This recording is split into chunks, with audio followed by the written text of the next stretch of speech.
If your videos are showing only VLC cone icon instead of preview thumbnail, or your folders are not showing what's inside them, don't worry. I'll show you how to fix this in Windows 11 and Windows 10 very easily. First, right click on the Windows icon and click on System.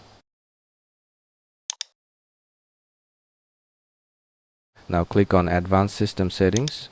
Under Performance, click on Settings. Now make sure this option is checked, Show Thumbnails instead of icons.